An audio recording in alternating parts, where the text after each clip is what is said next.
अस्सलाम वालेकुम टॉरस, मैं हूं हारिस अज़मी, प्रोफेशनल एस्ट्रोलॉजर। आपकी खिदमत में हाजिर हूं। अपनी ड्यूटी पूरी करते हुए मैंने अपनी बेहतरीन सलाहियतों को इस्तेमाल करके इस हफ़्ते की कैलकुलेशंस की और टॉरस को मैंने बहुत अच्छी फॉर्म में पाया। टॉरस के लिए वीनस 7th हाउस में रिलेशनशिप को इंतहाई सपोर्टिव फ्यूलिंग कर रहा है। इस सपोर्टिव फ्यूलिंग की वजह से रिलेशनशिप प्लेजर्स मिलेंगे ही मिलेंगे। गैर शादीशुदा टॉरियस, तमाम टॉरियस के लिए मेल एंड फीमेल, वीनस के 7th हाउस में होने की वजह से पसंद की शादी, तवक्कुआत के मुताबिक शादी का जो डिले था उसका ख़ात्मा और शादी की कामयाबी की इत्तलात हैं। वीनस यहाँ पर बहुत पॉजिटिव है। ये पॉजिटिविटी रिलेशनशिप के लिए भी है और इस पॉजिटिविटी का ताल्लुक बिज़नेस पार्टनरशिप से भी रिलेटेड होगा, क्योंकि आपकी कम्युनिकेशन लेवल बहुत बढ़ेगा। आप अच्छे अंदाज से बात कर सकेंगे और बात करने से आपको पॉजिटिव रिस्पॉन्सेज भी मिलेंगे। लोग आपकी बात से जल्द मुत्तफ़िक हो जाएंगे। 8वां घर थोड़ा सा उलझा हुआ है। 8वें घर में ही इस वक्त सन है, 8वें घर में ही इस वक्त जुपिटर है, 8वें घर में ही इस वक्त मरकरी है। जो न्यू मून होगा 22 तारीख को या 23 तारीख को, फुल मून, तो वो इनके यहाँ 3rd हाउस में होगा। एंड 3rd हाउस अजीज़ो अकारब का घर है, दोस्त अहबाब का, सिबलिंग्स का, ब्लड रिलेटिव्स का। और फुल मून काफ़ी लकी है, स्ट्रॉन्ग भी है और इस मून का इम्पैक्ट फैमिली लाइफ पर बहुत पड़ेगा।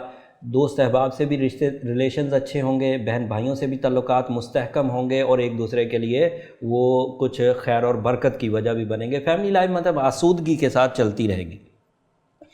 जुपिटर के 8वें घर में होने की वजह से कुछ नाकामियाँ या कुछ थ्रेट्स या कुछ लॉसेस थोड़े कम होंगे, लेकिन क्योंकि 8वां घर बैतुल नुकसानात ही कहलाता है, 8वां घर बीमारी का घर कहलाता है, 8वां घर कमज़ोरी का घर कहलाता है, तो वहाँ पर सन का होना और मरकरी का होना नेगेटिव रिस्पॉन्ड करेगा।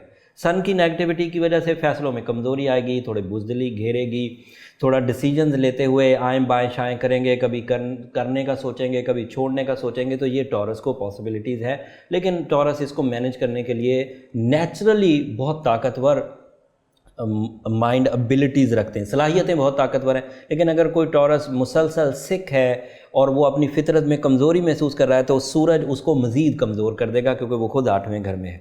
और उसके अलावा मरकरी की वीकनेस की वजह से तालिब इल्मों को या तमाम जहनी काम करने वालों को या सीखने वाले लोगों को, चाहे वो किसी भी लेवल पर कुछ भी सीखने का प्रोसेस कर रहे हैं, उनको मुशक्क़त में इजाफ़ा देखने को मिलेगा। वो रूटीन में जिस चीज़ को पहले 5 सवालों में ही जज कर लिया करते थे, अब वो 6 या 7 सवाल करेंगे तो जजमेंट होगी और उसकी वजह से सीखने का जो स्टेमिना है वो थोड़ा डाउन होगा। लेकिन ये थोड़ा ही दिन है, ज़्यादा लंबा दिन नहीं चलेंगे। पर टॉरियन स्टूडेंट्स इस वक्त थोड़े से मुशक्क़त में हैं। बिज़नेस पार्टनरशिप बनाई जा सकती है, इस वक्त बहुत आइडियल सिचुएशंस हैं। उसके अलावा नौकरी वाले लोग जो ऑलरेडी जॉब पर हैं, चाहे वो छोटे लेवल की जॉब है चाहे वो हायर लेवल की जॉब है, बहुत बड़ी रिस्पॉन्सिबिलिटीज़ हैं, तो इर्द गिर्द से माहौल प्लेजेंट रहेगा, कशीदगी कम होगी, दोस्त अहबाब आपकी मदद करेंगे, आपके एम्प्लॉयज़ आपका साथ देंगे, आपके कुलीग्स आपका साथ देंगे। क्योंकि बोझ रिलीज़ होगा, दबाव में कमी आएगी, तो जहनी आसूदगी भी हासिल होगी। इस बोझ में वो जो अखराजात का तसलसल से बढ़ना था वो इस हफ्ते क्योंकि कम हो जाएगा, तो आपका वो बोझ भी काफ़ी हद तक छटेगा। कामयाबी का रेशो इंक्रीज़ करेगा। तो this is a week of big successes in specially career sector. But तालीमी मैदान में थोड़ी स्ट्रगल है, वो मैंने पहले ही बयान कर दिया। तालीमी मैदान वाले स्टूडेंट्स अगर कंबाइंड स्टडीज़ की तरफ जाएं या नेटवर्किंग की तरफ जाएं, बहुत सारे लोग मिलकर कोई प्रोजेक्ट करें, तो वहाँ कोई इशू नहीं होगा, वो आप कर जाएंगे। और जो अदरवाइज़ भी लोग हैं जो किसी तरह की कोई वीकनेस फील कर रहे हैं, तो वो इज्तिमाई कोशिश अगर करेंगे तो वो भी कामयाब रहेंगे। इज्तिमाई कोशिश में मतलब 2-4 लोग मिलकर अगर किसी इक़दाम को करने की कोशिश करेंगे तो वो बढ़ेगा। मुआशरती ताल्लुकात में इजाफ़ा होगा, दोस्तियाँ बनेंगी, नाराज़गियाँ कम होंगी, नई खुशियाँ, नई तवानाई और नई फेस वैल्यू आप अपनी फेस वैल्यू को नए ग्रुप्स में, नए सोशल इरा में फील करेंगे। लोग आपको तवज्जो देंगे और आप उस तवज्जो से अपनी मतलूबा अहदाफ, मतलूबा मकासद पूरे कर सकते हैं। तो ये ओवरऑल व्यू है इस हफ्ते। मैंने कोशिश तो की है कि सारे ही सब्जेक्ट्स ऑफ लाइफ को एड्रेस कर दूं, फिर भी अगर कोई चीज़ रह गई हो तो पीर वाले दिन आप हमें लाइव कॉल कर सकते हैं। हम कोशिश करेंगे कि आपके जो उस वक़्त के ज़ाती सवालात होंगे वो बयान कर दें, जो भी एक आध कोई सवाल होगा। बट एस्ट्रोलॉजी एक वुसअत वाला सब्जेक्ट है, ये सरसरी पूछने वाला सब्जेक्ट नहीं है। इसके लिए अगर लाइफ चार्ट आप अपना ज़रूर बनवा लें तो आपको अपनी ज़िंदगी की सलाहियतों का, ऊंच नीच का, कमज़ोरियों का, ताकतों का पता चल जाएगा, जिससे आप अपनी ज़िंदगी के फ़ैसले अच्छे अंदाज से ले सकेंगे और अच्छी फील्ड्स अपना सकेंगे, लॉस लेवल्स को कम कर सकेंगे, प्रॉफिट लेवल्स को बढ़ा सकेंगे। आखिरी जुमला कहकर फिर बात को ख़त्म करता हूँ। टॉरस को जो अच्छी चीज़ें हैं वो बहुत अच्छी हैं, अल्लाह का शुक्र अदा करें, बिन मांगे मिल रही हैं और नेमतों के अंबार हैं आपके पास।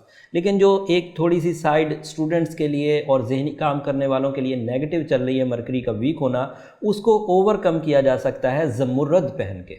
एमरल्ड कहते हैं 8 कैरेट का 30 साल के लोग पहन सकते हैं और 9 कैरेट का 40 साल के लोगों के लिए काफ़ी होगा। और अच्छी क्वालिटी का एमरल्ड खरीदें। पाकिस्तान में सवात का एमरल्ड बहुत मशहूर है और बहुत कॉमनली अवेलेबल है, लेकिन थोड़ा एक्सपेंसिव होता है।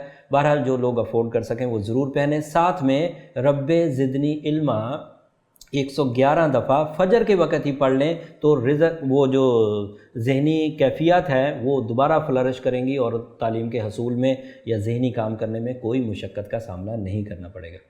उम्मीद करता हूँ ये हफ़्ता अच्छे अंदाज से आप इस इन्फॉर्मेशन के इवज़ गुजार लेंगे। अगले हफ्ते हम 2019 के बारे में बताएंगे, वो भी आपके लिए काफ़ी मुफीद होगा। सो अगले हफ्ते तक के लिए इजाज़त दीजिए। जाते जाते चैनल ज़रूर सब्सक्राइब कर लीजिए ताकि जब हम पीर को आपकी खिदमत में हाजिर हों तो आपको नोटिफिकेशन मिल जाए। अगले हफ्ते तक के लिए इजाज़त दीजिए। अल्लाह ने के बाद।